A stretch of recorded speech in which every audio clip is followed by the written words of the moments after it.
Mga jeepney sa Pilipinas, usa sa labing maayong representasyon sa kulturang Pilipino. Bisan pa, kini nga mga jeepney dili kanunay ingon kay hinungdanon sa kultura sama sa karon. Ang mga jeepney nagsugod isip mga relikiya gikan sa ikaduhang gubat sa kalibutan. Sa dihang adunay sobra nga mga jeep nga gigamit alang sa militar nga katuyuan. Sa pagkaguba sa mga infrastruktura ug mga sistema sa transportasyon tungod sa gira, ang mga Pilipino nagsugod sa paggamit niining sobra nga mga jeep isip o sa kapaagi sa pampublikong transportasyon.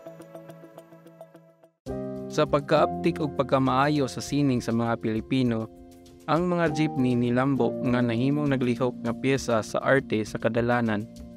Mga jeepney nga giadornohan og balaang simbolo, mga sikat nga personalidad, mga comics o uban pa.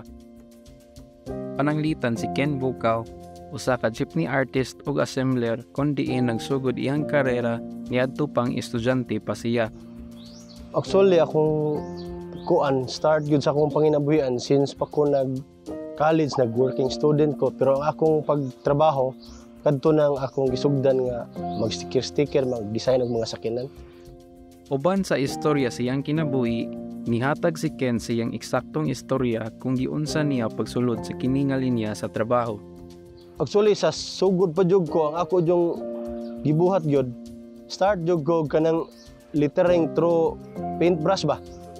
Then, ma-upgrade to gamay using cutter, then sticker na. Primero, sa una pag yun, kay nagbata mo kung naa akong lologod nga, nagdawatan sa mga sakyanan, mga pintalan ba, na mga ruta god nga, pananglitan na ng Pardo Colon, ano ba. Mo ito'y trabaho sa akong lolo sa una niya. Nakakita magug ko nga, ngun anay yung panginabuhan. Mura sa gog, nakuan po ko, na-encourage na inspired. Apil-apil pugo. Sa katapusan, nahibaw-an nga ang mga pasahero mas musakay dayon sa mga jeepney nga maayog disenyo ug nakapukaw sa ilang pagtagad. Pag-abot sa mga 1996, nisod naman tong mga surplus nga mga sakyanan like multicabs. Then maapod tong time nga nagsugod pod ang mga passenger multicab. Then hangtod to nauso mao na tong naabot nga pagwapuhay nag-design, nanay mga graphics daghan, mga aligre na kayang tanawon ba, murag makadon sa mangguna sa pasahero god. Dito to nagsugod nga ako pod motira pod kog mga sakyanan nga pagwapuhay gud ang tirada. Ang mga dibuhista o artist sama ni Ken Bukaw mipataas sa kun unsa lang unta nga paagi sa transportasyon ngadto sa usa na karon ka Philippine cultural icon. Apan sa pagpatuman sa jeepney modernisasyon ni kanhi Presidente Duterte niadtong 2016, ang mga trabahong nagtuyok sa kaning jeepney kay naapektuhan pagrabi pagsukad-sukad. Dili man lang kay ang driver ay naigo gyud ana, labi na karon na sila plano nga peace out na gyud tong mga traditional jeepney. Kami pod nga nagsalig didto mi nga nabuhi. Daghan man gud ang naigo ato. Aside na ko nga nagputa pa to nga business, nampoy mga trabahante like mga pintor, mga welder, mga helper, tigliha. Ngun ana, karon nagkuan na og trabaho, naglisod na asa sila mangitag pag trabaho kay naanad man sila na nga trabaho.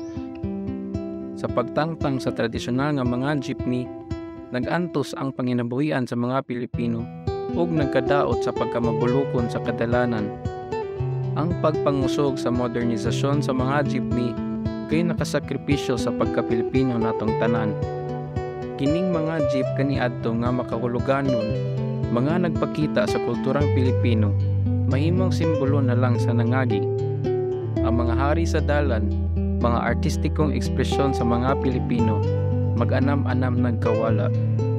Andam na bagyod ang mga Pilipino nga manamilit sa jeepney